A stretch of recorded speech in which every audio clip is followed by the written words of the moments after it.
Morning, everybody. Michelle is here this morning. It is a Wednesday. Yep, looks like May 17th, 2023. So I just wanted to come on through and let you know, as you all know, this is an election season. So just be mindful for a while and understand what's going to start happening, right? Everything is about the bottom line, and everything is about greed, okay, on all scales, especially of government. It's all about greed, and influencing, convincing, persuading, influencing, coercive behavior and actions, manipulation, deception. I mean, it happens every season, every election season, because I've been paying attention. Okay, and what I usually do is just sit back and observe and monitor what's going on. And the same, and I notice the patterns start happening, certain patterns. And if you do that on your own individually, you'll see it as well, where all of a sudden certain things just magically become a crisis when they've been a crisis for decades on top of decades. All right, certain crimes are now highlighted as a crisis when they've been a crisis for decades and decades and decades. Well, this is done every election season because we all forget. We always forget what it was like the previous season. Most people don't even know who are on the ballots. Okay, most people do not even know who the candidates were. And this happens year after year after year.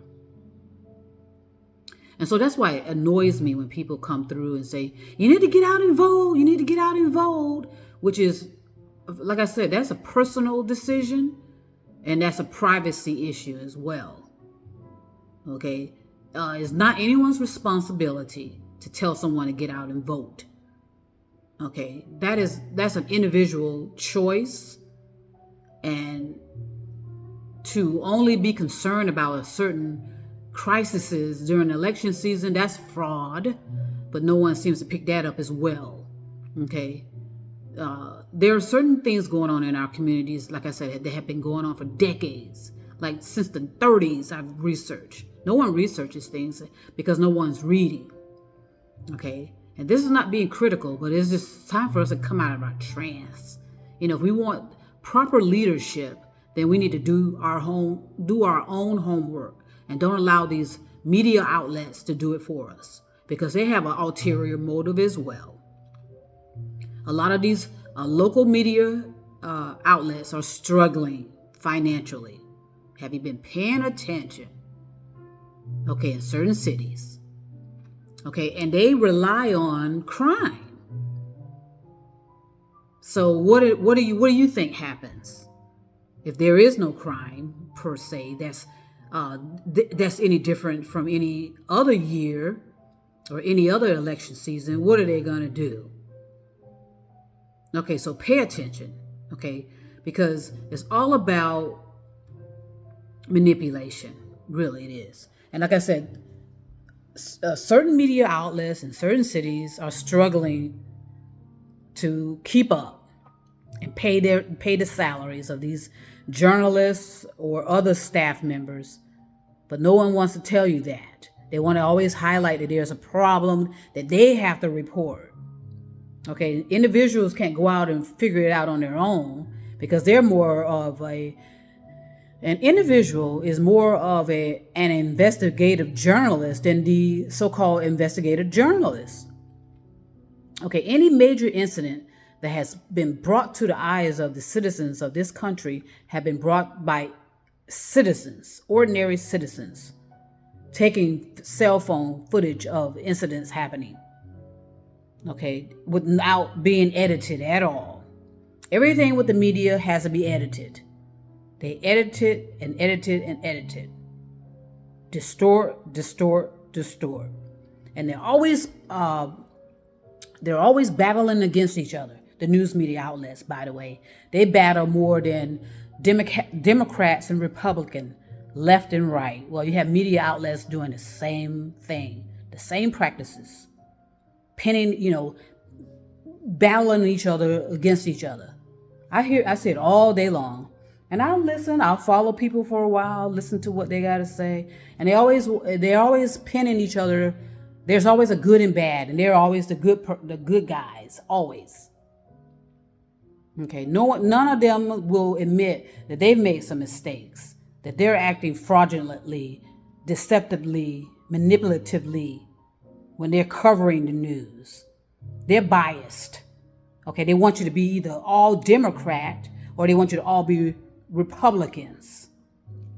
They want you always to be for this and against that. It's always that. No one wants peace, is my point. They always want to create that there's major crime going on in certain cities when that crime has been going on for decades and no one cared. Now at first they were using the military for everything.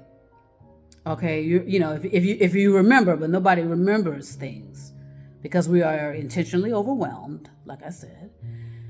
And it's more of complacency. It's more of selfishness. And it's just more of being in a trance, being zombies, walking around like zombies. Okay, so the media does not want peace. Because if they did, they wouldn't be pointing the finger at, okay, this news outlet has a problem instead of worrying about their news outlet. Okay, and pinning people against each other. How is that fair news when you're saying one network is worse than the other network? Okay, it's time for all of that to be erased. You're talking about erasing cultures. We need to erase some of these news outlets that ramble on 24/7 about nothing but divisiveness. I've listened to you. I follow you for a while just to get my opinion. I don't see any news media outlet that's better than the other. Okay, you want to point fingers at they're inciting violence. Well, certain, the media, the ones pointing at another news outlet are doing the same thing. Okay. Yes, there's a problem with crime, but this has been a problem with crime since I was born, since my parents were born. There's been a problem with crime in every major city. But now everybody's taking advantage of social media, right? That's why you got news outlets all over social media now. And they take up more space than people, actually. Okay, so my goal is to repair cultures, okay? And that means getting off of social media. That's what it means ultimately. And being close together in interpersonal relationships, face-to-face with people, talking to people, and not looking at these computer screens and looking at your cell phones. I know it's a battle, but I know what I'm doing. I'm going to do the best that I can to raise the awareness that the news media outlets, the talking head intellectuals are the ones dividing most of us as well. They want you to go Democrat. They want you to go Republican. Okay, that's divisiveness when it ought not to matter. It should not. You should be giving us news. Okay, but then when we have these independents coming out and exposing all of this, all of a sudden now they can't survive because the advertising it goes away because advertising is influencing news.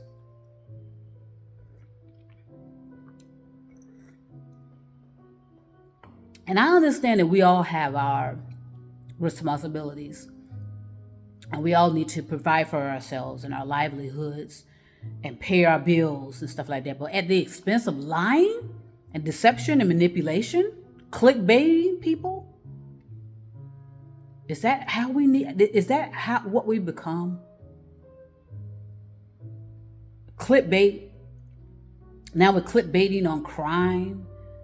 Certain police agencies can go away, actually. In certain communities, there is no need for police officers. But yet they want to just hang around in black culture and harass people because they don't want to work. A lot of them do not want to work per se. They're just like the the badge and the guns, the cowboys and Indian mentality. They want to harass black culture. Okay, but if you take them and put them in influence in these high income neighborhoods, they don't want to go there. Why? Because they know they'll work. Those high income neighborhoods will make police officers work. They don't want to go there. Okay, that's why they stay in black culture, so they can harass and prowl in those neighborhoods and be justified in doing so. Using their latest technology, their latest technology of toys. Because, like I said, if they go into these high-income neighborhoods, they won't allow it. The high-income neighborhoods will not allow that type of behavior. And they could easily call out these rogue police officers. But no one wants to think outside of that. Everybody wants status quo. Let's have the status quo. And that's why black women in politics get harassed, because they attempt to make these changes. And they attempt to bring peace. But they're always a shutdown. There's always a controversy surrounding them because it's intentional. They look for it. They look into all of their backgrounds. They follow what their friends are doing. And they'll blame that politician if they're a woman of color. They'll blame them for something that a cousin 3 times away has done. They're going to pull those kind of tricks. And we fall for it every time. So do not be running around harassing people about voting if you can't clean up your own houses. And that's the media outlets and these government agencies and this attempt to keep us divided. Nobody wants peace because a lot of them will lose their jobs, and they know that. And they don't have no idea what else they could do, which is ignorance, because there's plenty to do. We need to repair our cultures. We need to repair the relationships. We need to improve the mental health treatments. There's plenty to do that'll keep us all employed fairly, and not everybody, not someone on pyramids that's taking all the money away from everybody. So there's plenty to do. And I'm going to do my share, and I know others are doing the same thing. Try to wake people out of their trance and this constant manipulation that goes on and ramps itself up during the election season. So I'm paying attention, and I'm paying attention to all of you in the media world, more specifically and more especially, because you're the one that can control what's broadcast to each demographic.